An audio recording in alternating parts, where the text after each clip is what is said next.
So welcome to week 4 of the horse course, and here I am standing in the middle of the UF campus, University of Florida, in Turlington Plaza. We're kind of near the bell tower and this beautiful oak tree. So I was trying to find some cool places to show you and show people around the world where we're at and what we're doing. So as you know in these videos, I like to always talk about the previous week, and week 3 was actually one of the more fun weeks I had putting together because I just love behavior, as you know.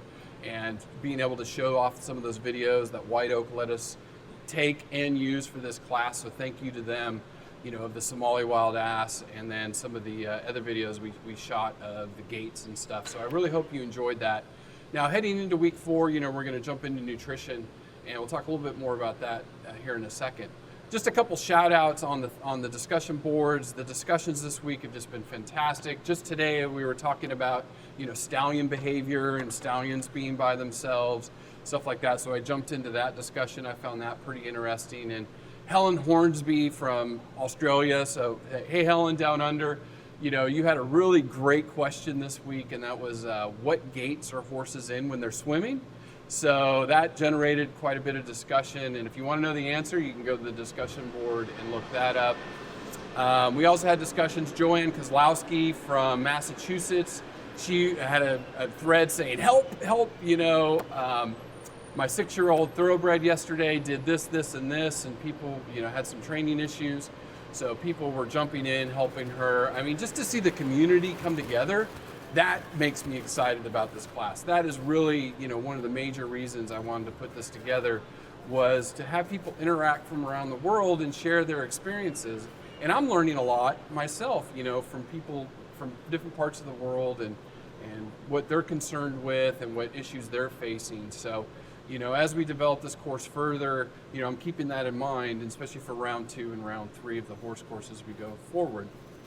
And then finally, we had a really good discussion from June Yang. She is from Toronto, Canada, and she was talking about Monty Roberts, and he's the original horse whisperer and really well known, really has some really exciting stuff with horse training. And she was asking about how people felt about his training and getting some feedback on that. So that was really great for week 3, and I hope that continues in week 4, 5, and 6.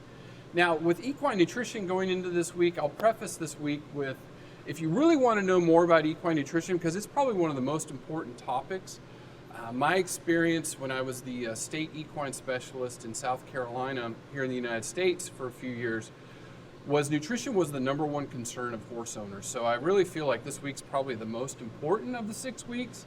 So really, pay particular attention, because it tends to be the #1 sources of abuse or neglect of animals, because people just don't understand how to feed them. So going into this week, we're going to talk about anatomy. We're going to talk about, how the horses have evolved, why we feed them the way we do.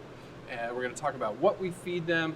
We're going to jump into a little bit of pasture management, and then finish out the week with not a fun topic, but one that I felt was really important, and that's colic. So colic is actually a major killer of horses.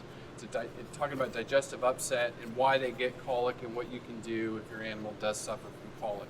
So and then after the week, if you're really interested in learning more about nutrition, I cannot encourage you enough to take Dr. Joanne Murray's Coursera course titled Equine Nutrition. I know some of you have already taken it and have jumped in and said you really, really enjoyed the course. I took the course. It was really well done. And she should be offering that course, I would assume, later in the fall. I looked today and didn't see a start date, but she should be offering that again relatively soon. So keep the comments coming, as we enter week 4. Just a couple general housekeeping notes. On the peer evaluations, there was some confusion. Some students were concerned.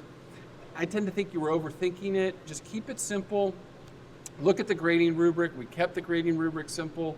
So, look at that. If they meet the expectations or exceed expectations, just assign that score. But, don't put too much thought into it. This first round of the horse course, we intended to keep it kind of simple and brief. And based on your feedback, we look like maybe in round 2, round 3, we may turn up the rigor a little bit on that. A couple things about the games. People still enjoying the Quia links that you can play games on, and the Smash Fact app that you can play games on.